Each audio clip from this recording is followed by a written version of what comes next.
Jonathan, would you like to explain who ITLF are and update the attendees?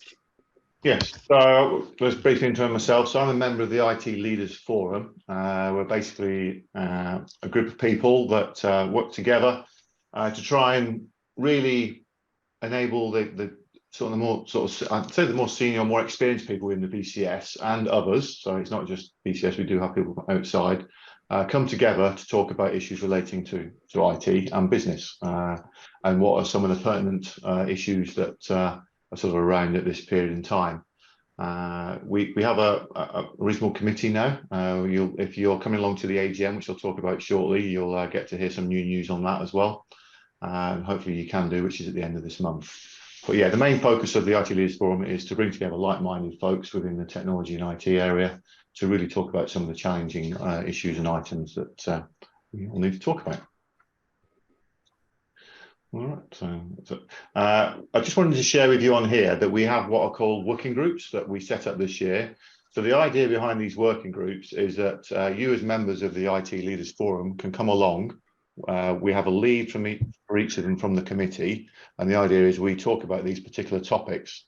These came out as a result of the symposium that we ran last year, where there was a number of some feedback from the questionnaires on the sort of topics people would like to hear about.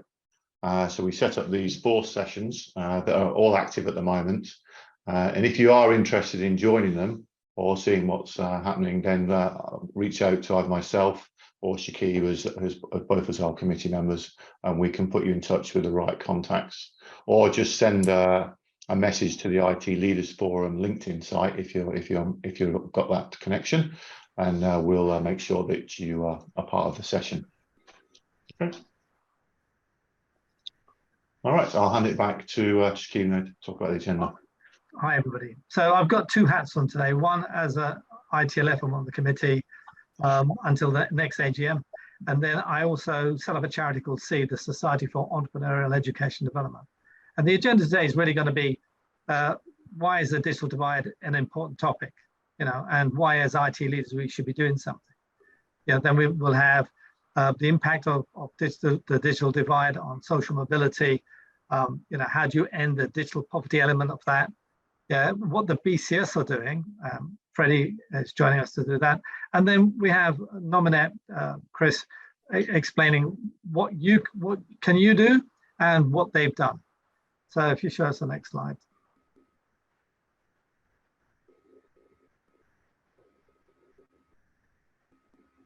Okay, thanks. Hi.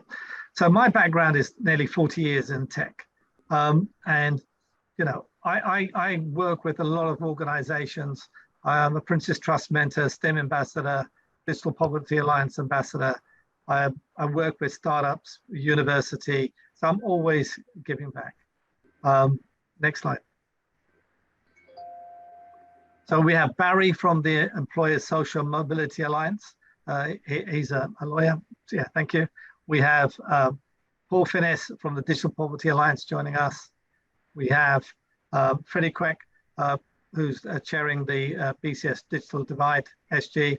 And then we have Chris Ashworth from Nominate. Next slide, please.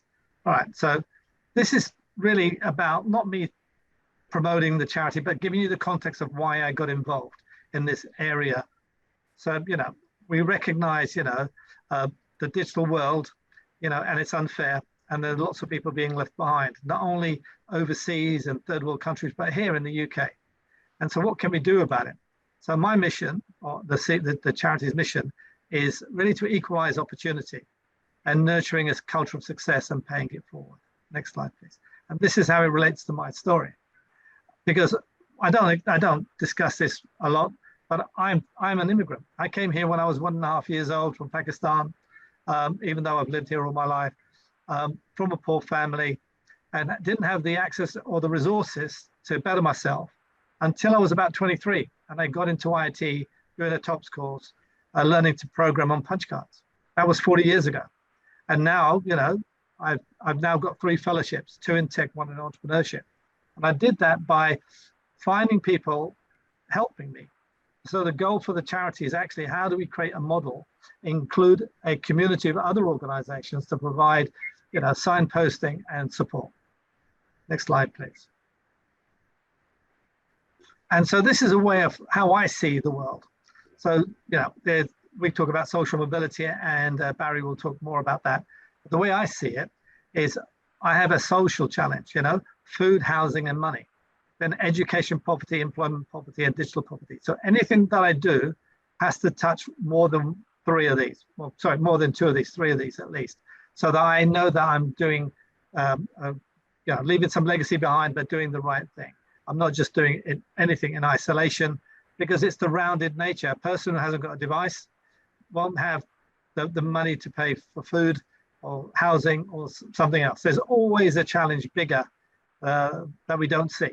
And the goal is, how do we make sure that we have a rounded solution? And the organizations here will cover aspects of it. Our goal here is talking about the digital side of things, but we mustn't forget the social side of things.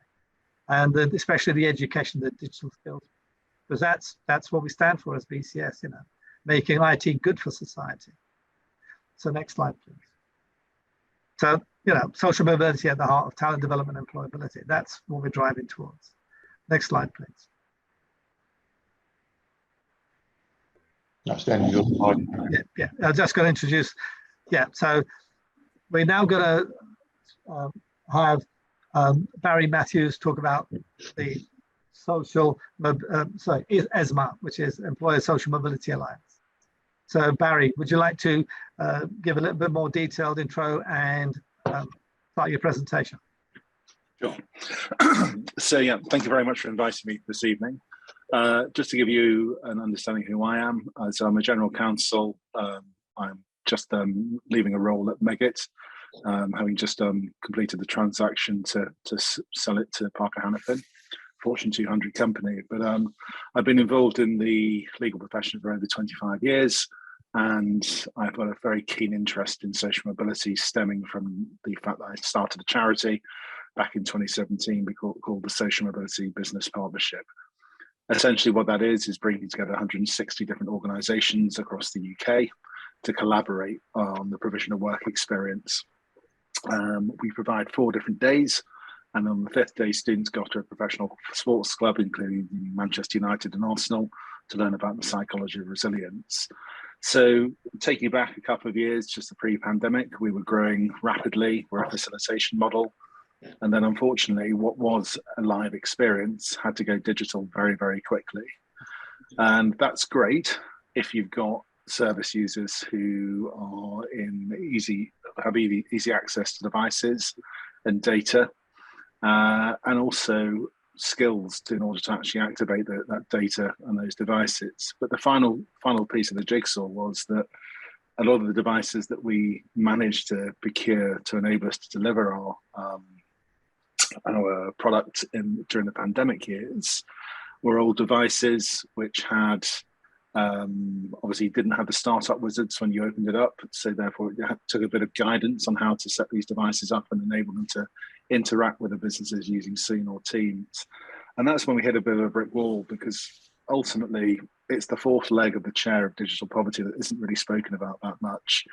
Tech support. I think we've all got very, very used. I mean, obviously you guys are in the IT industry, they're on the front line, but as a professional services member of the team, I've got very used to picking up the phone to our frontline tech support team to assist me with issues with hardware and software. But obviously, if you're sat there at home with a device and you don't have that kind of support and it's not working, you don't know whether it's a hardware or a software issue. Where do you go next? So I think a lot was done during the pandemic to solve the issues around access to data and access to devices, and devices for the group that we work with, students from low-income backgrounds. You need multiple devices in the home. It can't just be one, because ultimately there are ordinarily other kids in the household competing for that device, to either to log into lessons during the pandemic or to do homework in terms of the window that you have to do it. But ultimately, those devices we found could gather dust quite quickly when issues arose, because that tech support wasn't there. And fortuitously, we managed to gather together enough frontline support agents in the various businesses to form almost a kind of virtual tech support desk, albeit it was cobbled together. through email addresses and the like. And so I think for my money, in terms of the digital divide piece for the service users that we work with, it really comes down to ensuring you don't forget about the tech support piece in trying to solve this riddle. From a broader perspective, ESMA, what is that? It's the Employers Social Mobility Alliance, and this is something which myself, Barry Murphy from PwC, who leads on ESG for tax there globally, and also Andy Boucher recently retired from the partnership. We were incredibly frustrated by the amount of reinvention of the wheel within businesses when it came to tackling issues around social mobility, and going back to those 4 points Shakib alluded to. So what we wanted to do is two things. One, to give people a very quick means of getting their arms around the issue of social mobility. So there's a website, esma.network, and on that website there are executive summaries which look at a person's life journey right from the early years all the way through to retirement, to see what are the issues that they face, and Shakib's done a very good job of condensing those around housing and education. I think, something which has been amplified very recently by the pandemic is that kids from low-income backgrounds are turning up to school with less language skills than their more well-endowed peers, and even where you take that away in a year, when 2 years when you don't have the pandemic, kids are turning up to school 18 months behind their peers from middle class backgrounds. So we wanted to be able to showcase what happens all the way through, from the lack of opportunity to work experience, the lack of opportunity around progression once in work, in terms of access to mentors and understanding what good looks like and what's expected of you. And then the next step, which is the step we're in right now, is now collating all of the projects which exist out there in the third sector, which pinpoint those issues throughout that person's life stages. And that research has been done. We've mapped now 600 different organizations across the UK. And we're looking to digitize that in the form of an interactive map in a digital environment, which, again, if people are interested on the call, we're very welcome. You're very welcome to join and help us to do this. But what we want to do is enable businesses wherever they are in the country to zoom in on their local area and identify organizations already working on the issues that really kind of capture their imagination from that first piece of research. And so rather than setting up their own program, look to see if they can augment and add to existing programs. And as I've always said, social issues are there for collaboration, not competition. It shouldn't be about who indexes highest in terms of what they're doing in this space. And that's why I have a bit of an issue with awards and league tables when it comes to social issues. So ESMA is essentially about promoting collaboration and creating a hub where we can come together and identify where we can augment and add to existing efforts. I'm conscious of time. I'm very happy to go on, but I appreciate there are a number of other speakers who are joining us this evening, and happy to take questions at the end. Okay, yes, so thank you very much, Barry. So people, if you've got any questions, please put it in the comment box, and we'll do a Q&A at the end. So, Jonathan, can you present now? And Paul, are you there? Yep. Thank you, Shakib. And please introduce yourself and give us some Sure more information. Sure I will. Really good to hear from you, Barry. I met Andy recently, and many things that we share, and particularly that thing about adding value and not duplicating. And I share your view about league tables and the amount of competition that still exists within the charity sector, which I think stops us all moving forward faster. But I wasn't sure whether good afternoon or good evening, but given it's pitch dark outside, I have to say good evening. I really wanted to start by saying thank you, Shakib, for making this happen tonight. Really important. Also, there are already lots and lots of other individuals within the BCS already supporting the whole area of the digital divide and things. And Freddie Queck, I know you'll be talking to later on, but others I would highlight, apart from Julia Adamson, would also include people like Dave Donaghy and Chris Winter and a whole variety of others. But and delighted about the way the BCS. And I was going to say one of the things, you jumped ahead a little bit there, Jonathan, but you'll see BCS already involved with us and in numbers of ways. I'll tell you a little bit more about us there. So in the next 10 minutes or so, I plan to tell you a little bit more about the work of the Digital Poverty Alliance. I expect to talk a little bit again about the size and nature of what digital inclusion and exclusion looks like, and then say a bit about what the DPA is working on and maybe the way that you could get involved with us and with others to help to move this along. So my background is the CEO of an organization called the Learning Foundation, which is a charity that's been around for 21 years now. It's just celebrated our 21st birthday last week. And we are have been primarily involved in supporting schools to engage with digital, to enable kids and schools to engage with digital to enhance their learning, not just at home, not just in school, but also at home. And that was one of the things. One of the things we found is that very large numbers of children that when we were working with schools, very large numbers of children and families were completely disconnected at home. And this, as I say, we've been working on this for numbers of years now.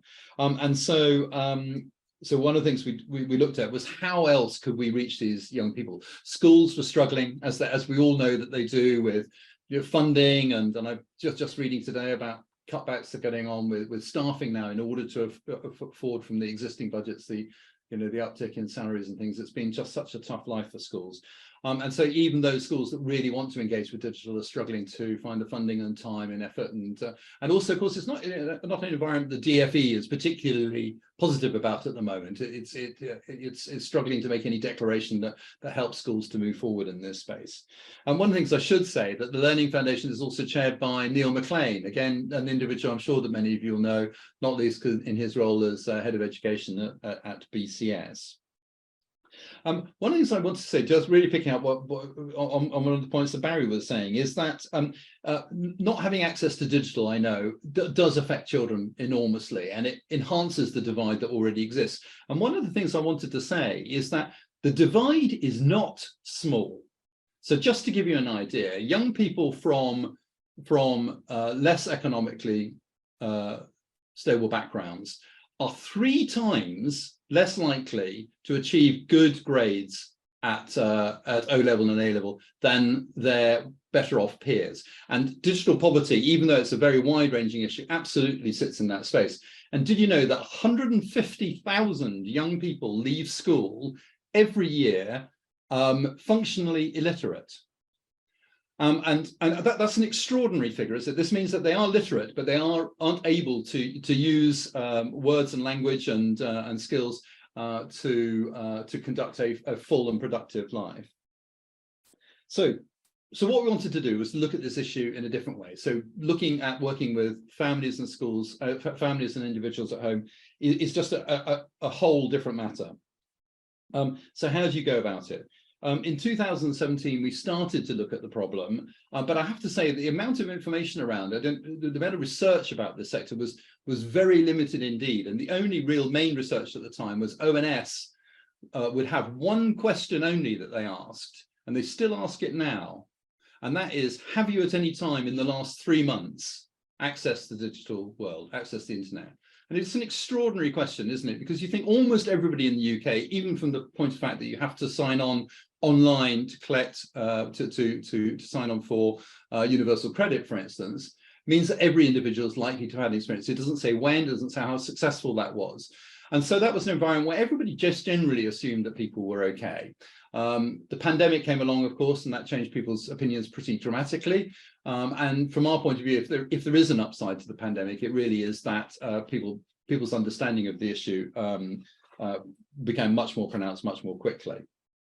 And I'm sure that all of you will have had your own experience during the pandemic of digital issues. It may have been your grandparents perhaps struggling to get online and wanting to be able to talk to them. You may have a member of your family who was medically vulnerable and therefore having to isolate and needing to be online more to do that. Or perhaps kids and stuff. I've got 2 small youngsters and going through the whole process of online learning and remote learning was extremely complicated, much more complicated than any of us would have liked. Now, the response from companies and individuals at that time during 2020 and 2021 was really generous, really fast, really rapid. But And this sounds kind of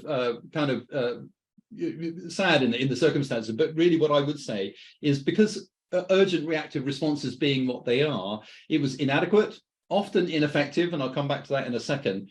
Patchy, so some parts of the country is doing fantastic well, other parts of the country with nothing at all. Short term, this is not a short-term problem, this is a long-term problem, and uncoordinated. So some organizations helping with devices or skills, but very few helping with devices and skills and support and all the other things that Barry referred to and so forth as well. So to give you two quick examples of that, one organization that we now work with in 2020 handed out 10,000 laptops, primarily to schools, and they know even now, 2 years later, that only half of them have ever been switched on.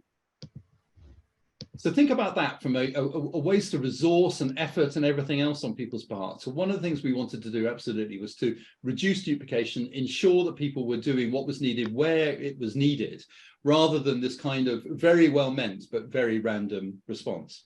At the other end of the scale, you'll all have read, I'm sure, about the 1.5 million devices that the DfE were responsible for handing out. But those went out without any connectivity, very little or any support, certainly no skills. And as I would say to the DfE, you cannot hand out 1.5 million devices to families who are not well connected, well understanding what they're doing in this space, and expect them all to join Teams meetings on Monday. I mean, it's difficult enough for all of us, isn't it? And we all have Teams meetings where it's difficult to get to engage. So we formed the Digital Poverty Alliance in 2020 with an ambition to end digital poverty by 2030. Somewhat ambitious, and you're welcome to test me on that at some point later on. But not, I have to say, by doing anything ourselves. What we want to be doing, there are already some fantastic organizations, and BCS is a prime example of this. You have a wonderful membership stretched across the country, many of whom I know would want to be helping, but they need support and understanding about how best to help, who to help. They need access to resources and things that will enable them to do that job as well as needed, depending on whether it's a school or an individual and an older person or a young person, this kind of thing. So one of the things we've been trying to do is to draw that together. And I'll tell you a little bit later about some of the things we've got that are already delivering resources, but later on how we plan to do that more. So say these are some of the organizations we work with. And these organizations, the majority of them are what we call our community board. And I refer to them as the beating heart of the Digital Poverty Alliance. The idea being, you'll see there aren't any kind of, or very few big brand names. So for instance, instead of saying Google and Microsoft in there, you'll see it says Tech UK. Tech UK represents the tech sector, because what we wanted to get away from individual organizations taking primacy in these kind of discussions, and instead have the tech sector talk about how it can respond, and also have a conduit back to the tech sector to say these are the kind of things you can do. Other examples like that you can see up there are things like UK Finance, represents all of the UK banks, Money and Pension Service, the Housing Association Charitable Trust that represents 2,000 housing associations, British Retail Consortium representing 3 million employees in the retail sector. And between them, they represent every single walk of life. And actually now with the UK regulatory network having just recently joined too, every single household in the UK. We have 3 of the larger government departments sitting as observers at the moment, so DWP, DFE and DCMS, and obviously we're looking to change that into a much more kind of engaged process as we move forward. Last thing to say on this group is that we also, you'll see that Wales, you might not be able to see all the names, but Wales and Scotland are both represented. And that's important for a couple of reasons. One is because we are a UK organisation, but also just to say that Wales and Scotland are already substantially further forward in this area than England itself, England and Northern Ireland, for instance. In Scotland, for instance, digital literacy is part of their national strategy. It talks about, it equates digital literacy, for instance, with numeracy in terms of importance for school children. And they have a commitment in Scotland to ensure that every single school child has access to a device of their own by the end of this current parliament. Though I know that they're struggling, but it's a fantastic commitment to make. So before we started though, what we really wanted to understand is what is the issue? Because we keep hearing these big numbers, and we'll come up with some more big numbers later on, but some people clearly have no device and no connectivity, and that's a group, some of whom can be relatively easily sorted out. You know, it's easy enough to get a device and sometimes connectivity to people, but there's a whole continuum of difference there. So some people have devices but no skills. Lots and lots of people have no motivation. It's not really for me. I don't really understand it. It's expensive. People will steal my ID. They'll steal my money. And so there are many different ways of responding to this to enable people to get online. And we wanted to understand all of that. So earlier this year, we produced our UK evidence review, which again was not just a summation of the figures, and I'll talk a bit about that in a second, but also a kind of look behind the figures, a look behind some of the myths. For instance, one of the myths that some of you will have heard of undoubtedly is that the kids are all right. This idea that kids are digital natives. Not true. Again, as Barry, I'm sure, will contest. So so if we could go on to the next slide, Jonathan, please.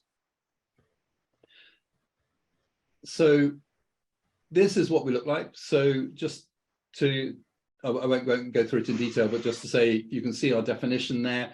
We're open always to conversations about that and things. If you feel there's a better definition, it's one that we know will change over time as well. So we're keen to hear views from as wide a range of people as possible. I should say that in addition to the community board, we also have 60+ ambassadors, of which Freddie and Shakib are just 2. But also we have a hub now with something like 600+ members. And again, one of my invitations to you all as IT leaders would be to come and join the hub, come and share your experience, come and talk to individuals who may be in the same geographic area as you or the same business area as you, who may be looking to join up and respond to this issue. In the short term, our focus is on school children and children or young people aged 16 to 24, but not exclusively. We are interested in fixing the digital divide for all people, but that we have to select a priority, and that for us is that. So one of these questions would be about how does the digital poverty affect people? And by the way, we use the word digital poverty as well as digital exclusion. Depending on who you're talking to, digital exclusion is a better phrase perhaps than digital poverty. But and really, I've come to terms with the idea that there is no single answer to how it affects people. And if you think about all of your individual experiences, there are different ways that you will interpret the importance of technology to you as a person at home, as a business person. There are different things that you'll be using. There are different ways that you use it. There are different ways you interact with it and things. And so it's a very individual matter. So there's, because people are unique and individual, there's no single thing, in my view, that that impacts everybody. But generally speaking, so if you could go on to the next slide, Jonathan, please. This is a graphic pulled together by a brilliant person called Kat Dixon, who produced this on behalf of the Good Things Foundation. You're not going to be able to see it, I'm sure. Oh yes, you might be able to. I don't know. It depends on how good your screens are. But if not, have a look at the deck when it gets circulated afterwards. It's a brilliant, I think, indication. It's kind of like a periodic table of digital. And when I look through it, I realize it's only when I go through it that I realize I do, so many of those bits, but I do it without really thinking about it. But it's a good way of demonstrating just how integrated technology and digital is into our lives now. So do, when you get a chance, do have a look at that. And I love the fact that it includes things like chatting as well as checking on your finances and things as well. So it does cover everything. In broad terms, particularly with children in mind, the 3 areas which are very similar to those that Shakib highlighted are very similar for us, which I would say that children are affected in education. There is again a great piece of research out at the moment called Cosmo, which looks at the impact of COVID on the life chances of children and young people, and it is absolutely huge. I have to say, not only are they spending about half the time learning, but also they are struggling to catch up anything like as quickly. So education, but not just formal education. Think about all those things that you use a device for. Everybody Googling all the time. If you haven't got the opportunity to Google a question, then you can't move forward. Personal, that's a really important matter too for young people. Can you imagine being a 12, 13, 14-year-old going into school and not having the same kind of conversation as all your mates who've got mobile phones or tablets, who are watching something on Netflix, or they're fixing a football match on the Saturday or whatever it might be. If you can't participate in that, it's a very excluding kind of feeling. And work, just to say that preparedness for work is one of the things that schools need to be doing and that society needs to be doing. And whether you're a brain surgeon or a truck driver nowadays, digital is an essential part of all aspects of work. And I know you as tech leaders will have struggled undoubtedly on occasions to recruit people with the kind of skills that you need in tech, and that's something we'll come back to you in a second. Now, I think I'm running over time, which I apologise for, but what I want to do a quick 4-question quiz for you. I'm not going to test you or anything. I'll just put it in your head, and when I tell you what the answers are, you can just mark yourselves whether you think what do you know about digital poverty. So yep. So Jonathan, click. If you can click them all down, actually, please. So yep. Jonathan, if you just put them all down. So how many households struggle with their telecoms and broadband bills? Until recently, that was around 2.5 million households, with 700,000 or 800,000 being in the red. I have to say that Ofcom, who are doing some brilliant work in this area, have just produced their annual affordability of communication report, and that says that 1 in 7 families have now had to cut back spending in order to afford broadband, and cut back spending on things like food and clothing, which is extraordinary. So they recognize how important it is to their family, and they're having to make sacrifices to do that. 1 in 10, nearly 1 in 10, have already cut it out completely. And how about this? Nearly a third of all families are struggling with some aspect of their telecoms bills right now. This is double what it was a year ago. So that's the scale of the potential of digital exclusion, and also shows how easily it is to fall in and out of that. These are families who would have been digitally included a year ago, who are now digitally excluded. So second question, if you're receiving social security, you're entitled to achieve. What percentage do you think of the people who are entitled to claim that are currently claiming that? Well, I'm pleased to say during the pandemic, that's doubled, but it's doubled to 3%. Just 3% of the people that could qualify for that currently receive that. And there are lots of reasons for that, but that's extraordinary, isn't it? It's just far too few people are able to access those kind of social tariffs. I'm going to cut across Chris Ashworth, who you'll hear from, the brilliant Chris Ashworth, you'll hear from a minute, to say what percentage of young people do not have access to a laptop. And Chris's most recent report on that, which undoubtedly he'll tell you a little bit more later, has said that nearly just over a quarter, 26% of all young people aged 8 to 24 do not have access to a laptop or similar device. And that's a really great survey, not least because it also looks at things like well-being as well as skills and access and so forth as well. And the last question, how many people of working age are without the essential digital skills for life and work? And the answer for that is 11.8 million people, right? That's something like a third, just over a third of the entire workforce don't have what are referred to as the essential digital skills for work. And you have to imagine that the majority of them is because they don't have access to a device, connectivity is difficult, they're not sure where to go, who to talk to. So if we can fix that problem, we start fixing the kind of problems that you as tech leaders are struggling with, which is how to get qualified and skilled staff into the organization. So last one, Jonathan, please. So I've got a couple of other slides which I thought might be useful for you to look at after they're circulated, but if you go to the next slide, Jonathan, please. And this last one, Shakib, sorry. So what are we doing? Well, the answer is that we produced the UK evidence review at the beginning of this year, described to me by one person as a report they've been waiting 20 years to see. These are the 5 principles that came out of that. And what's important about these 5 principles, and it would be great if you get a chance to look through them and see what you feel about them, is that they will then drive what we call our national delivery plan, which we expect to have out by the end of March next year. And that is going to be an online interactive, but also published document to help to act as a kind of roadmap for anything from major government departments to individuals working in communities who want to help. As I say, we have the hub, and there's a link to the hub at the end of the deck, which I just have to click on it, or I think it's a QR code actually, so you can use a QR code on that. We also do have, Barry, an interactive support map, demand and support map, and there may be some collaboration we could be doing on that side to work with you on that. We're certainly keen to ensure that people can find the things that they need where they need to find them. So that's something else for us to look at. We're also involved in what called proof of concept projects. So projects where we know that there's an issue, but there actually isn't enough evidence yet to demonstrate that it could be scaled up or that it works as well as they could.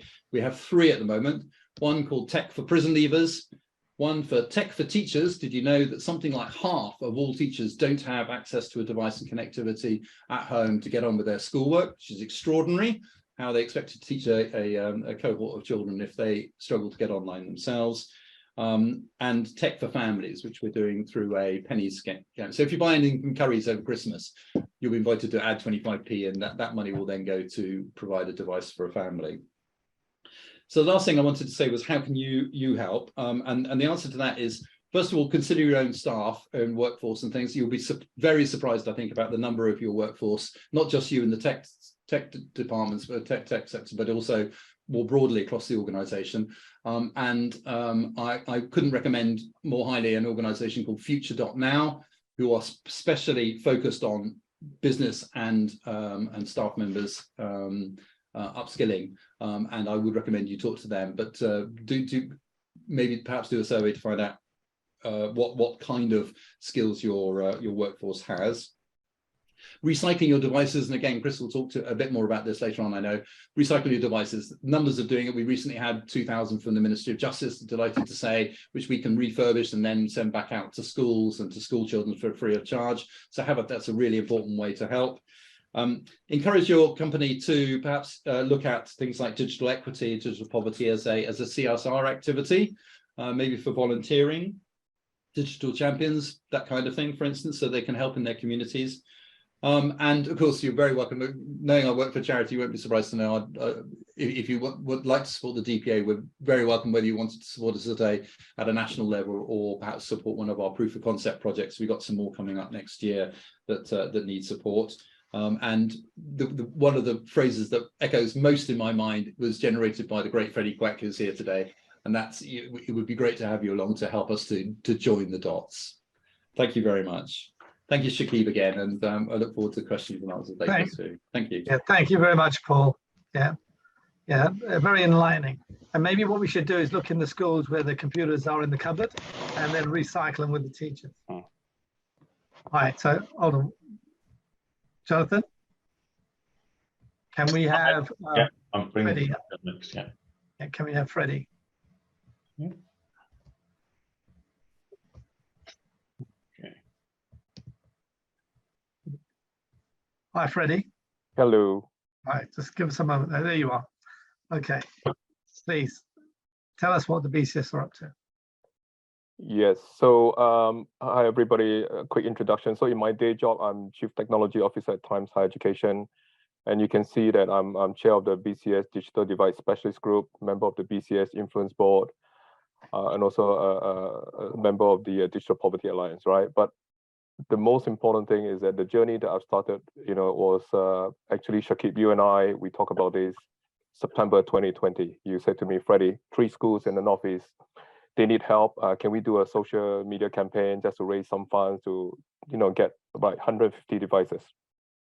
And I think you and I, we were quite shocked by the fact that despite all the effort, we didn't really get anywhere, right? And if only everybody who says it's a great idea donated £10, I think we would have got somewhere towards solving that problem. But I think it highlighted this really big challenge that we're all seeing today, right? 2 years down the line, more than 2 years down the line, we are still talking about young children, out there, school children that still have no means to get access to digital for online education or whatever, right? You talk about numbers. I started looking into this in January 2021. I started talking to a few leaders, such as some of you who's on this call today.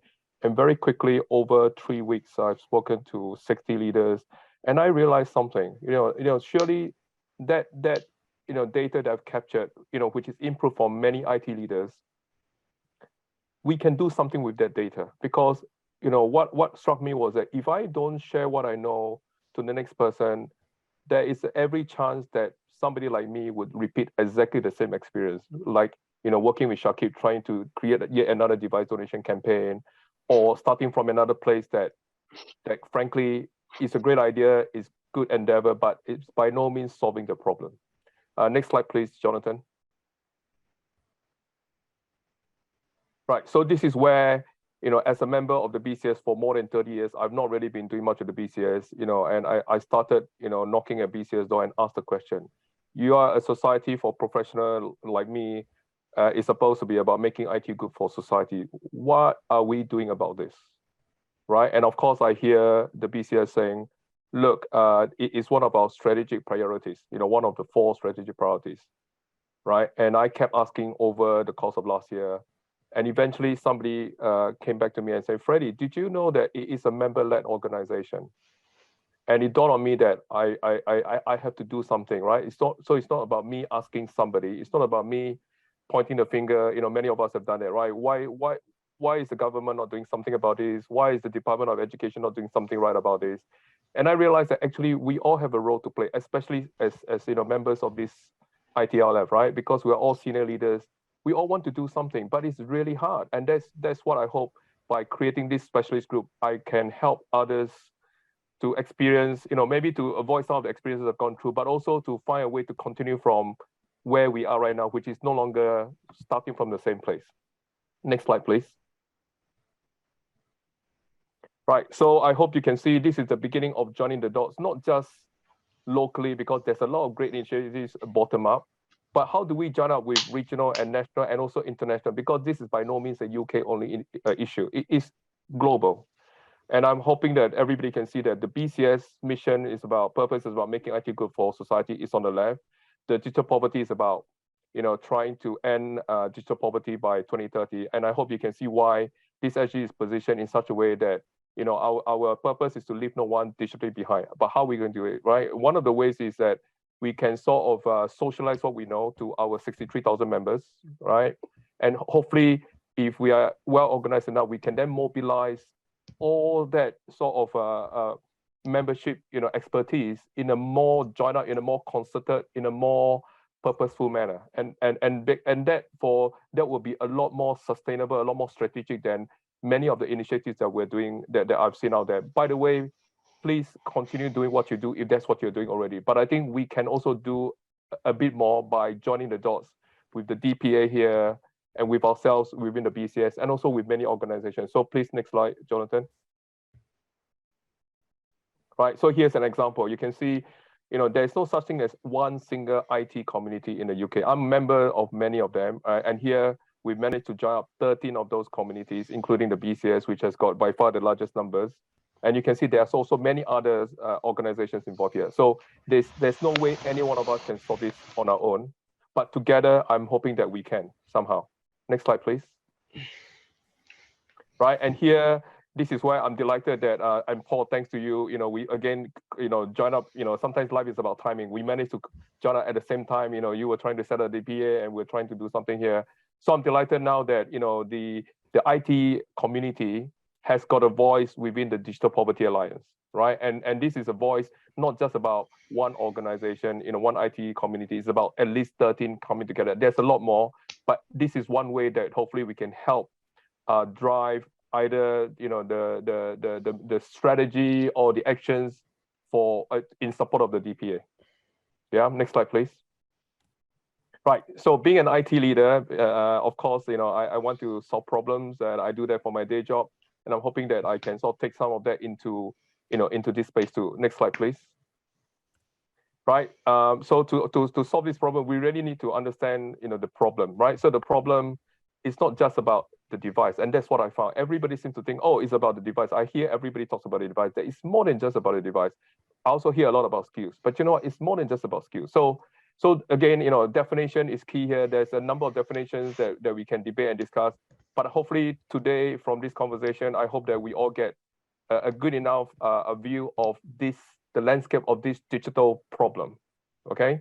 So the solution, one of the ways to solve this problem is by making sure that we have a way to join up our thinking and action, right? And therefore, the solution we provide is more of a package rather than just a spot solution of solving the one thing, right? And the approach you can see, as I mentioned before, right, is a very simple strategy. First step is let's just make sure that we understand, we know, and we signpost and socialize what we know. So the next person will start from no longer a place of ignorance, but a place of knowing something about it.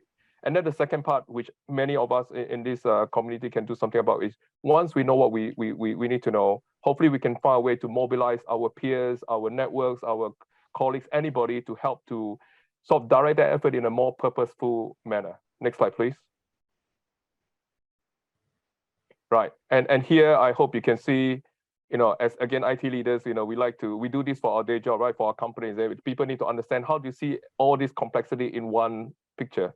So this is my attempt to try and put everything in one picture, because I was struggling to understand how do I really explain this to myself and to somebody else. And I'm hoping that this is the beginning of the explanation, right? So digital participation, inclusion, whatever label you use, consists of many, many things, many, many dots, right? Device is one. Without connectivity, it makes no sense. And Barry, you talk about tech support. So you can see, right, we again call out tech support as one area. And that was one of the first things I thought the BCS can do something about, right? And there's also motivation and confidence. That is something that I learned about it most recently, Paul, thanks to the DPA, the UK evidence review. This is something I learned that is on the softer side of the things that I, as an IT leader, probably would be very disconnected with. Now I realize that actually, that is not something that money can buy. That's not something that all the devices, all the connectivity in the world can solve for you, right? Unless you solve this problem, there will still be a disconnect somehow, right? And continue, you can see the skills, career opportunities, cybersecurity practices, inclusive design, right? And connect and communicate, that's what I'm doing here. And by the way, everybody can do what I do, which is socialize what we know. And then last but not least, Paul, just to acknowledge the work of the DPA and Chris, the work of the Nominate. It's important for people to know what is already out there so that we don't keep asking the same question or commission research that is created cross purposes. Let's be more focused on doing research about the landscape of digital poverty in this country. Next slide, please. Right, so here are two examples that we can help, right? So from a BCS perspective, and by no means just BCS, this is connecting up with other organizations. So the first one is we want to run a pilot to potentially offer a national tech support, right? And this is now a combination of organizations, the Positive Transformation Group, together with the DPA, BCS, Unisys. You can see Unisys is a big player. We are in the process of potentially also getting another big tech company to be involved here. I cannot tell you unless they say yes, right? But it's very exciting if they do say yes. And we're starting this as a pilot with in southeast of England with Age Concern Southend. The idea of it is to really learn from it so that we can then scale this pilot. So that's one. Next one, please.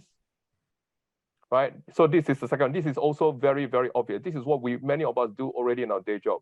We create digital solutions. We use personas. What if we all try and join up by contributing all our personas into this national catalog of digital personas, so that at some point in time when we need to really address the needs of whoever that this solution is supposed to provide, we know that we are either hitting the mark or not. Because again, none of us can possibly go and define all the personas on our own to solve the problem out there, which is huge. So I hope that these are two great examples, simple, obvious examples that the IT communities, IT professionals can do something about. Next slide, please. Right, so these are my slides. So next slide, please. Right, I use this as a way to invite people to join the BCS Digital Divide Specialist Group and also the DPA, right? Because I think that is the connection for not just BCS members, but also anybody else who wants to get involved. It doesn't matter where you come from. If you're a BCS member, great, join the SG, but also join the DPA. If you're not a BCS member, join the DPA. It doesn't matter because we're all joining the dots anyway. And joining the dots means this is not about competition. This is about working together, knowing who's doing what. So come and join us, just be a supporter. Help us to know what you need to know and share that information. Become an ambassador of the DPA, right? So that you really can help to get the message out there, right? And then like what I've shown you there, right? You can also pledge actions, right? And then all the way to the right-hand side, you can be part of one of those activities out there. Come in, for example, those two things I mentioned. If you're interested to get involved, let me know. But more importantly, as leaders in this forum here, I'm hoping that some of you, either who are already doing something, or if not thinking of doing something, take action and do something, lead something, and let us know so that we can help and support you too. I think that's right. Let's have a look. Yes, the last one, please. Oh, okay, one final thing. So to socialize, what you need to know, as I said, step one, we try to do a monthly a webinar just to get the message out there. And you can see we have done quite a number already covering autism, dementia, supporting older people, local community. The next one is coming up in December after this session today. It's about homelessness, right? And next year in April, together the DPA and the BCS, we want to plan a major event that hopefully again we can sort of get the support of this ITLF to help us to really get a message out there. And not only that, to be joining up with the DPA to contribute towards the National Delivery Plan of solving something to address digital poverty in the UK. Thank you. Thank you very much, Freddie. Very comprehensive. And so now can we have Chris Ashworth of Nominet? Chris, are you there? Hello. I think I'm there. Oh, yeah, we can I see. hope I'm there. Thank you very much. Yeah, and firstly, thank you so much to Freddie, Paul, and Barry as well for those brilliant slides. I think hopefully I can complement some of those and join a few dots myself. So hello everybody. I think I know a few people on this call, and it's been great to look in the chat. Notice a few people from the Northwest, so I'm glad we're still taking over the world. My name's Chris Ashworth. I'm the head of social impact at Nominet. Nominet, for those of you who don't know, are the guardians of the .uk domain registry. So if you know .co.uk, then you know us. Our job is as a public benefit company is to quietly sit in the background and support the UK digital economy and how society interacts with digital. So my job in particular is involved in designing and building programs and initiatives that address digital poverty, digital skills, online safety, online harms, and all sorts of things. So I want to just talk you through a few ways in which tackling digital poverty and digital exclusion have manifested themselves in the last few years, and give you some ideas about how practically you might want to get involved. And they're very much echoing exactly what Freddie said and what Paul said about active participation, joining the dots and becoming part of the Digital Poverty Alliance. If I could go to the next slide, please. So I'm not going to dwell too long on these because I think they've been well covered, but I think the problem statement that has been echoed through a number of the presentations so far is this is a problem.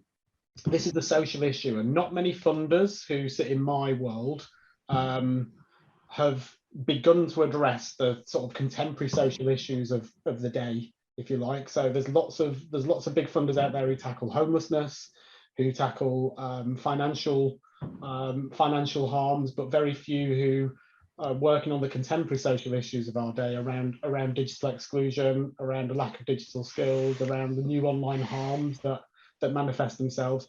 So one of the things that we've done as Nominet, which we've launched last year and repeated this year, is the Digital Youth Index.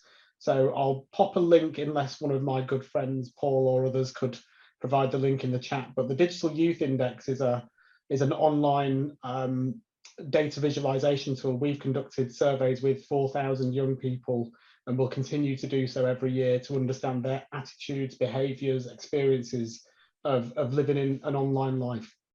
Some of the facts and stats are just there on the left for you, but digital has often been seen as the orphan issue. It doesn't really sit in a government department very easily. It's not being tackled by, the DFE or the Department of Health and Social Care.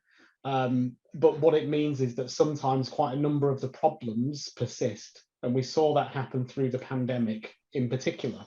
If I could go on to the next slide, please, Jonathan. So where are we now? The way I've discussed this in the past, when we speak a lot about this, is digital inclusion can be solved by eradicating the four horsemen of the apocalypse, if you like. The four key pillars which drive digital inclusion are access to an adequate and working device, access to the right type of skills from the right people, access to the right type of support and infrastructure around those young people. That's where a lot of our work is concentrating on. And then access to connectivity. Now, those things combined fail young people in a lot of areas. So you might have, for example, a young person, we know this is particularly a problem for young people entering the workforce, so those aged 16 to 25. They are the one group in the UK who find the affordability of a laptop the most difficult. They're probably at the stage of life, particularly when they're entering the workforce and looking for their first job, when they're the people who need access to a personal device the most. It's very difficult to apply for an entry-level role on a mobile phone, particularly as employers don't tend to put those jobs necessarily in a mobile-friendly format. It's very difficult to submit your CV. So when you've got the people who need the devices most, the least likely to afford it, you know you've got a structural problem in the UK. In terms of data, if you're in a household that's on universal credit, in order to claim universal credit, you need access to data and connectivity in order to do so. We know from the Nesta report just before the pandemic that there were 7 million people who were classified as living in data poverty. And just going back to Paul's points before, it's no good asking somebody if they've been online in the last 3 months. Freddie and I were talking recently about the fact that access to connectivity and data is effectively a circumstantial issue. You can be okay at the start of the week, but if you're on a pay-as-you-go mobile phone and you've run out of data at the end of the week, you are in data poverty there and then. We know from all the work that's being done in research into social tariffs that this is a critical endemic problem across the UK. It's quite well hidden from people like me who spend their time in an office, have a white-collar job, but day in, day out, people across the country are prioritising connectivity and devices and forgoing things like food. And it isn't, when we hear about people choosing between heating and eating, access to devices and connectivity is your gateway to services, to essential support, to critical services that you might need through the week. And the cost of living crisis is about to shake up the issue of digital poverty yet again. If you could just go to the next slide, please. Which will help me remember what I put on the slides, by the way. In terms of practical solutions, there's been an awful lot of organisations, as Freddie and Paul mentioned, of organisations coming together. We quickly recognised that during the pandemic, when we stood up a lot of emergency campaigns, so I was involved in Zero Rating the NHS and involved in Devices.now. We kind of swore to ourselves that we didn't want to stand up an emergency response every time there's a crisis, and that we needed to think about sustainable solutions. So we've worked hard with the Digital Poverty Alliance and with Good Things Foundation and a number of the telcos to set up a number of initiatives that means that if there is a crisis, we're ready to go already. One of those, I think it was mentioned in the chat before, is the National Data Bank. That was established early this year on the back of the pandemic, where BT and others gave out free SIM cards. So 3 of the major UK telcos have put now over £20 million worth of data into the National Data Bank. So think of it like a food bank, but with data and connectivity. And indeed, a lot of the SIMs and vouchers for additional data are being distributed via food banks.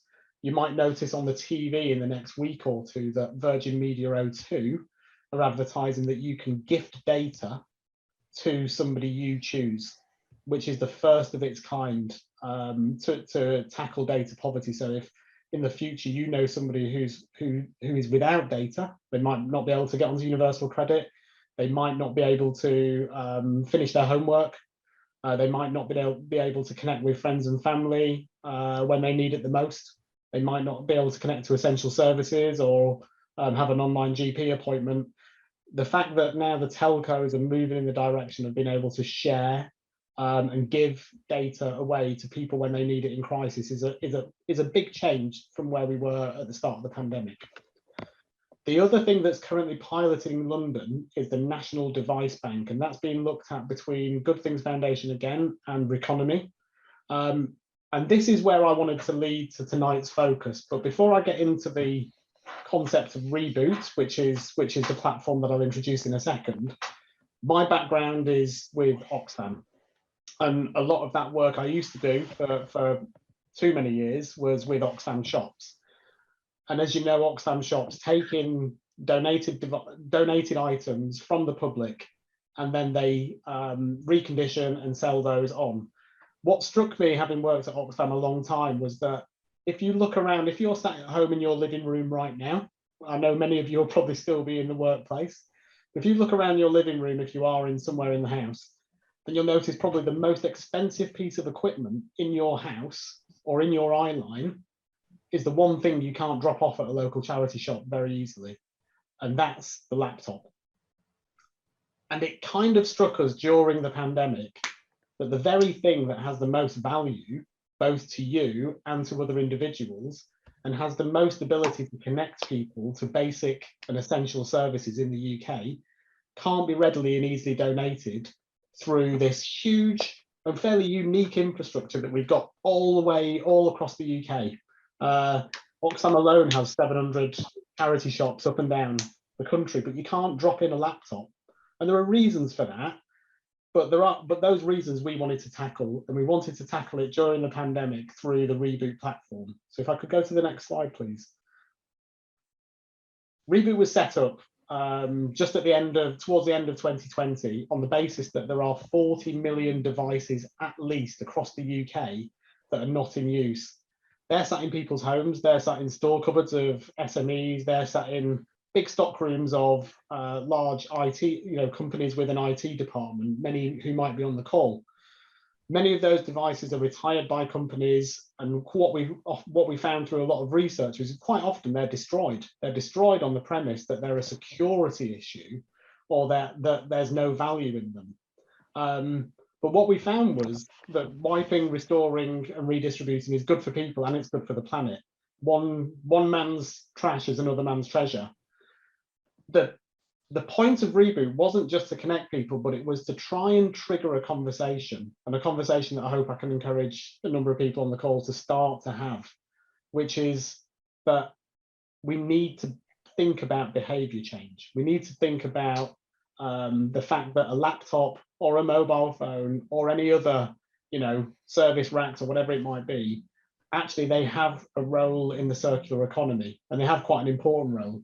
They have a role because of the CO2, the CO2 savings that you can make on behalf of your organization, but they have a role in ensuring that people aren't left behind. So we created the Reboot platform after we found that there was a huge amount of interest and sort of interest and intrigue about whether this could work or not.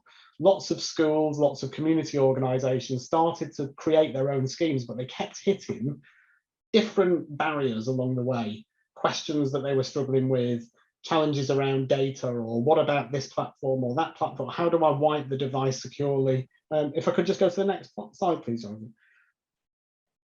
And actually what we found was most of the questions had the same answers, and most of the barriers were really surmountable.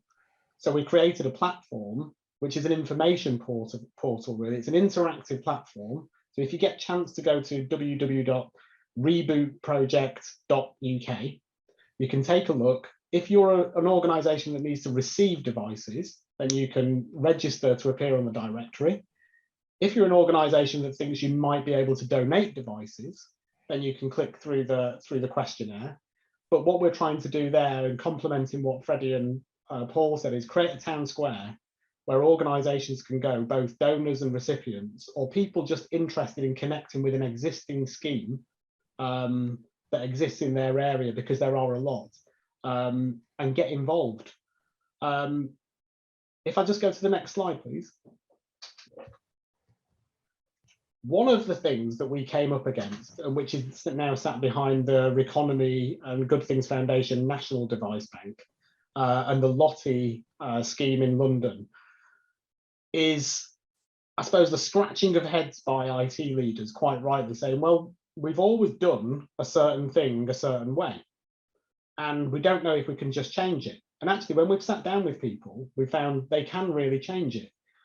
So we're talking about organisations similar to the Ministry of Defence, to civil service organisations, local authorities, nominate them ourselves, or a critical national infrastructure organisation with high security levels. And when we started taking people through the thought process, even a couple of very, very large UK consultants who are very well known said, I think we can do this, and ended up donating 8,000 devices to local organisations through this mechanism. They were retired because they weren't quite good enough for a consultant, but they were more than good enough for a local school. At the moment, quite a lot of organisations dispose of those devices, and they pay a third party to make that disposal happen.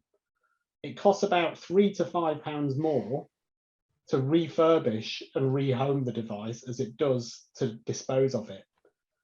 So what we've realised is that this doesn't really have to cost large organisations or medium organisations anything more than they're already paying in order to put their device back into society and to reduce the CO2 emissions that it creates.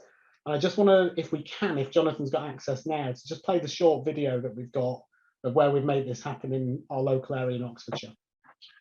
Yeah, should be. I'll move it down on the screen.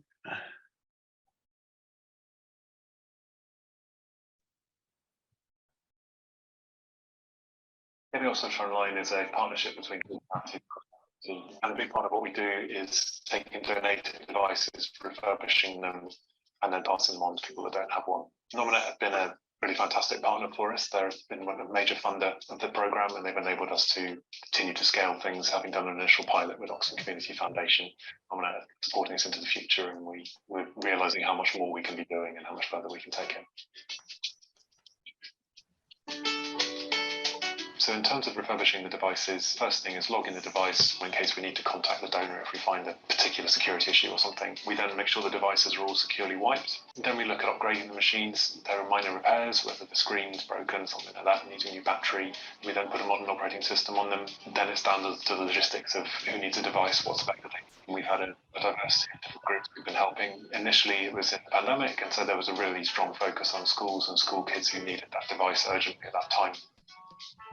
We do a lot of work with the asylum and refugee charities. There's been a big wave of the Afghan refugees, many of whom are still in hotels, and that's an absolute lifeline for them. We've been doing a lot of refugee work with Ukrainians coming as well. It's fantastic to be able to help get them set up. My name is Anton Lidovik. I'm from Ukraine. We moved from central part of Ukraine to the west of the country because house near ours was destroyed. We were really frightened. We were settled in Oxford with a host family. I will be studying computer science with artificial intelligence. Our host family recommended us a charity called Getting Oxfordshire Online. I received MacBook Air. It's gonna make like enormous difference. I'll be using it for coding purposes, for making various projects, presentations. So without personal computers like laptops, Ukrainian nationals will not be able to do any job-related tasks. Some of our blue laptops have gone to young people who live in children's homes to enable them just to be a normal part of society. They need access to things like the laptops to be able to be a normal young person. And when they haven't got that, that cuts them off and that isolates them. Having those laptops, it enables them to just be a normal young person. The lifeblood is donated machines, so whether you personally or a company you work with is able to support us with donated devices, we'd love to hear from you. Similarly, financially, we're hugely grateful to our current backers, and if you know of any people, corporate or otherwise, who would like to support us, gettingoxfordshire.org is our website, and we'd be very happy to talk to anybody, whether you want to help or whether you need help, particularly with the cost of living crisis coming. We're here and we're looking forward to making a difference. Thank you to this charity, Getting Oxfordshire Online. And I really appreciate your work. Stay strong.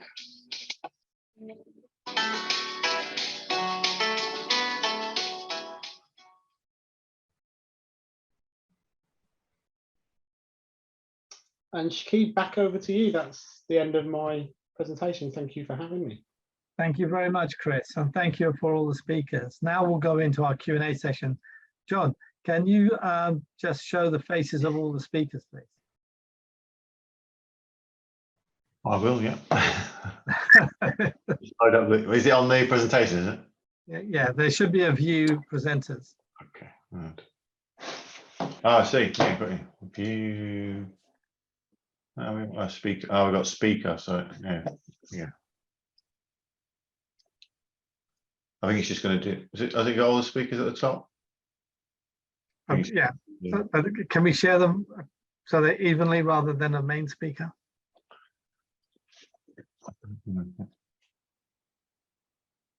No, because it'll bring everybody else in. Okay.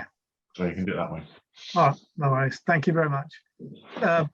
Thank you for all the speakers. A lot of information, very in depth, and I think this follow-up slides will be helpful.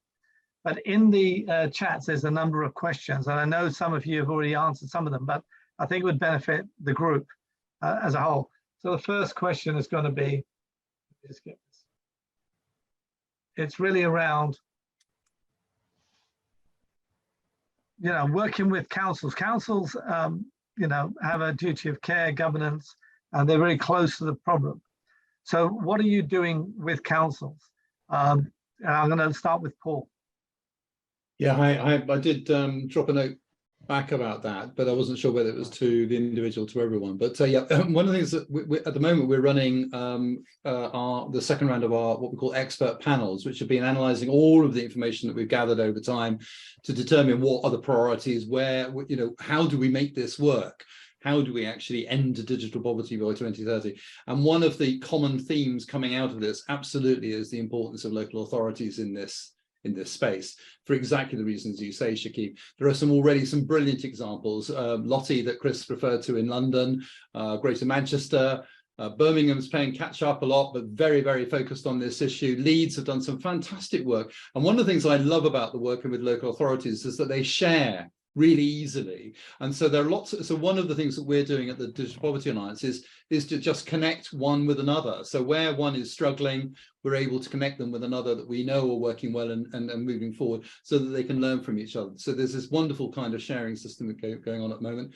We are in the process of bringing together a kind of mayoral group. It sounds very grand, but one of the things we found really important, and Sarah, it's absolutely the same in cases in the same with schools, is you need to have a lead at that level. If you can get that lead at that level, then things begin to fall in place, not just financial things, but obviously policy and things as well. And that's absolutely true of Andy Burnham, for instance, in Manchester, who is absolutely taking a fantastic lead in this. So there's lots to copy, lots to watch for, and precisely for the reason you say, Shakib, is that they know their populations better. They can determine through all of, through the fire service, through the police, through the schools, and bring those together to make that work. Because one of the things we all know, and Freddie referred to this, is that it's only if we all come together to respond to this in whatever way that we can, that's actually going to happen in any reasonable time. Fantastic. Barry, have you got any comment? Yeah, so we've worked very well with Belfast City Council, Glasgow City Council, Andy Street, and the team at the West Midlands Combined Authority. One of the key things is that it gives us, we're a facilitator charity, the SMBP. We go into towns and cities and we identify what already exists and collaborate rather than compete. And one of the things that, London, where we launched originally, very easy to do a face-to-face employability work experience program because everybody's conveniently aggregated in one small space within the city. But once you get out to Bristol, you get out to Belfast, kids are located in rural areas, and this is where technology can really come in. And for us, it's, the model has exploded, and not least actually in 2023 when we go to the Southwest. And working with local authorities and not duplicating effort in terms of we could go into sixth form colleges and promote these opportunities, but with a local authority we augment what they're already doing, because at the end of the day there is no silver bullet to the issues of social mobility and poverty. It's about a number of different interventions coming together. So I mean, I'm really excited here, Chris, about everything that's been going on, and I wish I'd known about it sooner around the device bank, or went to the data bank. So I'm going to badger you, because we're going to coastal towns next year as much as possible, because those kids desperately need help. And everybody on this call, I mean, there's some amazing names that are flashing up on this call. So credit to you, Shakib, to bring together such a great group of people. Technology does have the means of bringing things like work experience to a greater number of people very cost efficiently. And that's the key, because you want to actually enable something to actually scale. Technology is the only way to do it. You can't do it by boots on the ground and bricks and mortar. It just doesn't work. There isn't enough money out there now to do that. Oh. So that's good. Sorry. Okay, that's all right, Chris. I'm sorry, Barry. So, Chris, any comments? I think just broadly, I think it's just been really energizing to see, and hear about the fact that people want to and need to collaborate. And I think that, as I said, over the last, I suppose, 18 months, it's about how we can move from lots of good ideas to which of the few can we scale, which have proved themselves, and seeing those organizations come together. And exactly as Barry said, like the young people in coastal towns or different demographics that are in areas of multiple deprivation, we know these issues are most prevalent in those areas. There is no silver bullet, but we and as this space constantly evolves, but we have the means and methods now, I think, in the next 12 months to at least chip away at some of the kind of worst outcomes that are affecting people. So it feels like what I've talked about a lot in the last year is how do you reimagine the welfare state in 2022? So the welfare state has kind of existed as a place-based, localized effort that gives people a safety net. But the terms of reference have changed in the digital age, and it needs different safety nets. Things like the Data Poverty Bank and the National Device Bank are social infrastructure that are thinking about the welfare state in the modern age. And so it's taken us a while to consolidate around them, but I'm still hopeful and excited that they're coming to bear now. I think that the skills and support infrastructure that we have is adequate or good. It can certainly be better, but the device and the data is the thing that we really need to push on. And I think we've got somewhere, at least. The only other thing I'd say is that in the 2 years, as Paul said, since the pandemic, there hasn't been a meaningful policy intervention or input into digital exclusion and how it links to poverty and all the other kind of social exclusion. There hasn't been much done. So a lot of what we're seeing is in the absence of change from national government level, which is worrying at the start of the cost of living crisis. Completely agree with you. So I'm going to change the question and point it to Freddie. So you were talking about personas. So do you have a persona and a location that you think is an important area to focus on? I'm going to try and answer this question in a more generic way, right? I think, the definition of persona that we all know in terms of our day job, I think that needs to be expanded. Chris, you and I, we had this chat about the fact that the circumstance dimension is definitely not something that we cater to. We make assumptions today that personas is about people with skills and able-bodied people, but in the real world, there are many more dimensions that we got to consider. So what we are doing right now is that there's a small group that has been doing a bit of research to learn from what Lottie has done, learn from what Lloyds Bank has done, learn from whoever has done. So I would welcome you to get in touch if you have a body of knowledge or expertise around personas, so that you can come and join us and contribute, first of all, towards that research, so that we can really create a template that is more meaningful, that is fit for purpose than the one that we have today, right? And what I'd like to do is, once we've done that, of course, we want to share it as widely as possible, so that we get all the input, and also more importantly is to test it out. So, for example, the tech support pilot that we're targeting in South End, Edge Concert South End, it is a location. It's about older people, right? And if we want to be trying to solve a problem, let's not try and boil the ocean and solve everything. It's impossible. But we now have an opportunity to be more focused. So we're going to start there, and hopefully we can learn so much from there. And again, there are many BCS members who are involved. One of them is Professor Leela Damodaran. She's an expert in older people. She herself is an older person. So straight away, we already have a researcher and somebody who can provide us with subject matter expert. And hopefully we will learn from there and then share that with as many people as we can. Yeah, fantastic. I'm an older person as well, so I fully appreciate it. We all are. I am too, right? So yeah. So the reason I'm asking is because you're saying that you're focusing on Southend and age, you know, and so we want to know, so is to let the audience know if they're interested in helping seniors and they're in Southend, that they should reach out. Yes. And this is what I'm trying to get to, rather than, you know, Paul the Ocean is narrowing it down to the key activities that each organization is doing. And I'll go to Barry because he said that he's working in the coastal area. So Barry, can you kind of articulate the persona or the kind of location and why you're doing that? So we're a facilitated charity. We, as I said, we bring together 4 different businesses.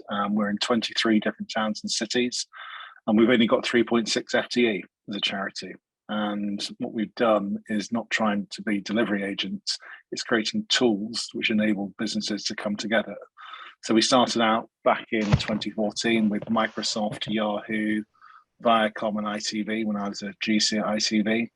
And each organization provided a day's worth of business simulation. We brought together the commercial teams, the IT function, the finance function, the legal function, and put the students, these are year 12 students. So the idea being is that they go away for a summer, they come back, they look to see what they're doing next, university, apprenticeships, and or going straight into the world of work.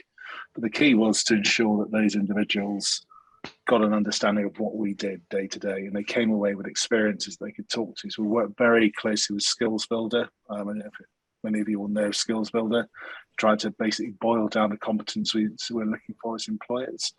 And we've effectively given these students a number of narratives to tell when they put together their CVs or go into interviews.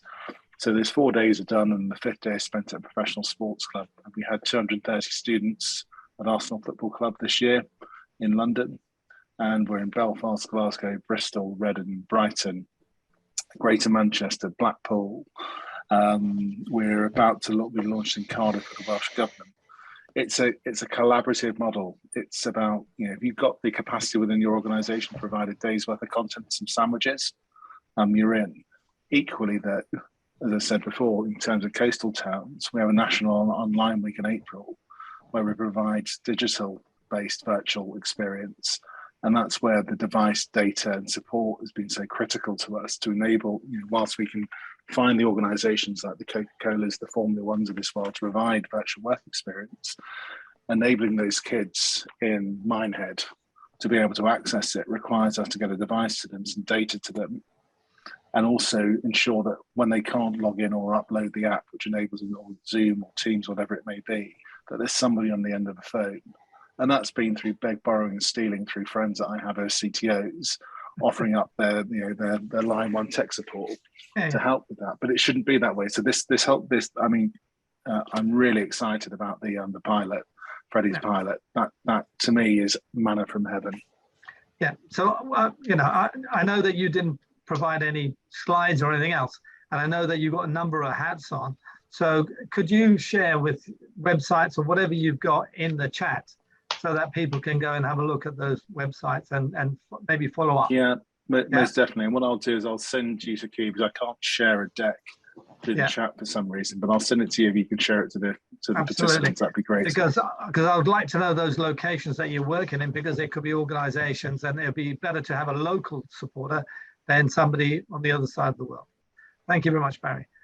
So Paul, yeah. So do you have any personas or locations that you want to focus on, that you want to share? One of the things we're doing, just like Barry talked about earlier on, when Freddie said personas, we were absolutely 100% behind him on that one. And the great thing is we can work with Freddie, who's doing the work, so we don't need to replicate that. I think one extension of that, which I really liked, that came out of a kind of high-level corporate meeting the other day, was one of the things we might be able to do, and Freddie and I only just talked about it the other day when we got together, is this idea that, as well as the personas, and you know, in reality there are a million personas, aren't there? I mean, there are a million individuals with different things and things, but I absolutely appreciate these things need to be brought together as much as possible. Is whether what we could also create is kind of like a case study. So, you know, what would happen to that person, or how would they get to where they needed to get to, and who would be involved and things. one of the things we've not talked about today is the importance of, you know, what we talk about is a kind of trusted face in a trusted place. And actually, the people who are going to be the main change makers are going to be individuals. You know, that you've heard about the group that Freddie brought together too, individuals who are already doing things in their local community for individual schools and individual organizations and stuff. And that's where the change is going to happen. There's definitely stuff we need to do nationally. One suggestion, for instance, there's been some discussion in the chat about social tariffs, which I think one or two people highlighted absolutely are 15 quid, 12, 15 quid, which is just 12 or 15 quid too much for most people. But for instance, Vodafone and Good Things Foundation, I know, are looking at lobbying for instance, VAT. Unbelievably, social tariffs attract VAT, value added tax. And so if they were to stop VAT on social tariffs, that would reduce it again by two or £3, which makes it that much more affordable. It's still a mile away for people who are struggling to find money to eat and heat their homes, though, unfortunately. But it is those trusted faces and trusted places. There are already a fantastic network of digital champions across the UK. And that's another plea, I guess, to people here tonight, is to say that one of the things you might well find that members of your teams, members of your organizations, things would enjoy is going through a process. It's a very swift process of learning how to become a digital champion. So literally, you can be knocking on your next door neighbor's door, or you could be finding out from your local organizations and things about people who need a bit of support, you know, and the fact that you are 3 doors down, or, you know, a couple of roads across and stuff will make a big difference. So yeah, so all for the personas, and really looking, Lottie have done some work on this, and I'm really looking forward to how Freddie takes us further forward. Fantastic, thank you very much, Paul. Chris, any comments to make? Chris has had to leave, unfortunately. Okay, no worries.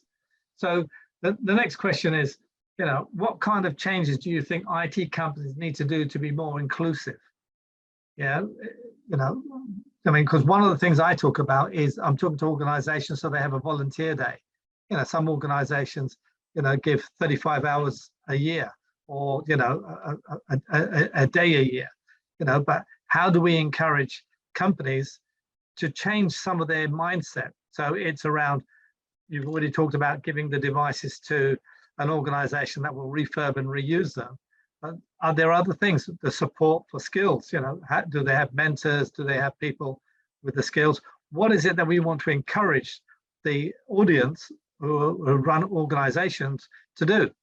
You know, how do we change their mindset and the kind of activities that they could do? And we'll start off, well, while you're on the screen, Paul, we'll start with you. You're on mute, sorry.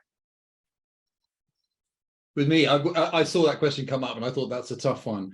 It's a tough one because I think, again, individual organizations will have their own focuses, their own objectives and things around staff and around, you know, volunteering and that kind of thing.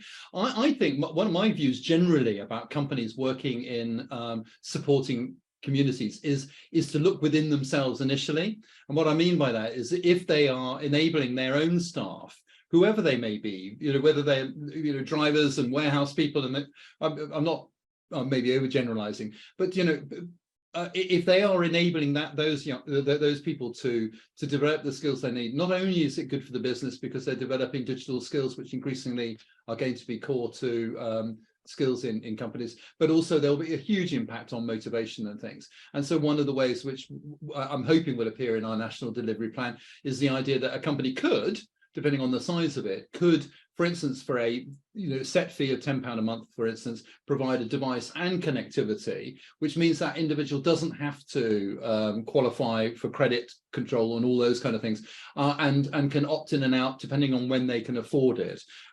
So really, I would say that if a company can enable its own workforce to engage with digital, then that's a huge step forward. Even if it, you know, and again, we talk about these big numbers, and of course, the big numbers are important, but I'm just as driven by one individual, one family moving along the line. And so it doesn't matter whether you're a company of 10,000 people or just a few hundred, or just like us, 7 or 8 people. One person being moved along is one person moved along. Fantastic. So just to let everybody know that it's 8 o'clock and we're coming to a close. Just before we come to a close, and I'll give everybody a chance to have 1 or 2 points. One more question around the overcoming the Windows license. Well, actually, there is called a citizenship license. That's very low cost. I think it's about tenner. And there's things that Microsoft are doing with free licenses to charities, but it's still not enough, you know, as we see it. So as we're going to round up now, so I'm just going to go around the room and just ask you to mention 1, 2, 3 points that you think that either the IT leaders or the attendees in this group could be doing to help you, or give them some direction of a signpost to either a website or a document or something. So I'm going to start with Freddie. Freddie. Yeah, I'm really sort of excited about this conversation today, because, you know, many people are part of the IT leaders forums, right? And as IT leaders, you know, I think, you know, this is much closer to home than anything else. This is actually our domain of expertise, our domain of influence. I would strongly encourage every IT leader to take that personal social responsibility to find a connection. And I think the way to do it, you know, Paul talks about a trusted place and a trusted space, but let the trusted place and space be the DPA and also the BCS for this group to continue the conversation, because I'm hoping that some of you today would start realizing that actually you can do something, and maybe you're thinking of something already, and start doing something, and then we will support you, so that, you know, this is not a singleton journey. This is together journey, right? And together we can do something. So that's point number one. Point number two is join the BCS Digital Divide Specialist Group, join the DPA. That will be my 3 things. Fantastic, Freddie. Paul. Well, I couldn't argue with that at all. I think that's absolutely. We are keen to be able to provide advice to any individual, regardless about how they can help. It's been a little bit frustrating because we've had to kind of learn where the problems are, and therefore what help is needed and where in the country. Again, referring back to Barry's idea about these interactive maps and things, so that people can identify in their even down to their own postcode level where the needs are and what they are. I would say go on to digitalpovertyalliance.org, and through that you can join our hub. And the hub, for instance, is a place where communities of interest and communities geographic or whatever are joining. So come along, find your place in there, come and share, come and ask questions. We have a marketplace on there, so if you need devices, or you've got devices to offer, we can make the links for you there and things as well. So digitalpovertyalliance.org, and really look forward to seeing you. I'm going to have to disappear too, but because before I can hear my children 10 and 9 kicking off big time now, and it's time for their bed. But thank you again, Shakib and Freddie and others, for Jonathan too, for bringing this all together today. It's been brilliant. Thanks very much, Paul. Thank you for being here. Okay, Barry, some points?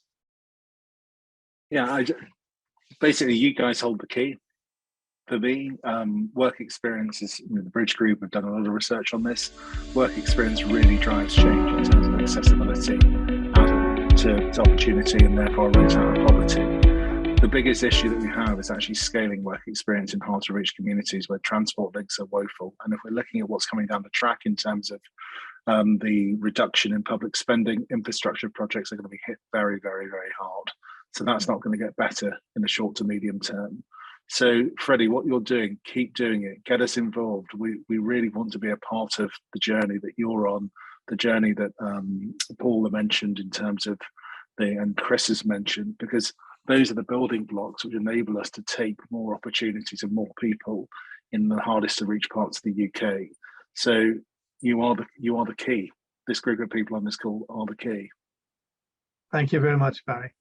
So just some parting words. I'd like to thank all of the speakers for donating their time. It's a very important cause. I believe in it thoroughly. Just, you've got the LinkedIn profiles on the Eventbrite, so you can go directly. You'll get the PDFs and you'll get the video. So if you missed the beginning, then you can be able to catch up. Also, if you're an organization that wants to actually have a more strategic view on what to do, I'm available to have a chat and help you decide on a strategic way of engaging, building a kind of certified CSR program and enabling a continuous activity. There's no point doing a project and disappearing. It's about the longevity that we want to encourage.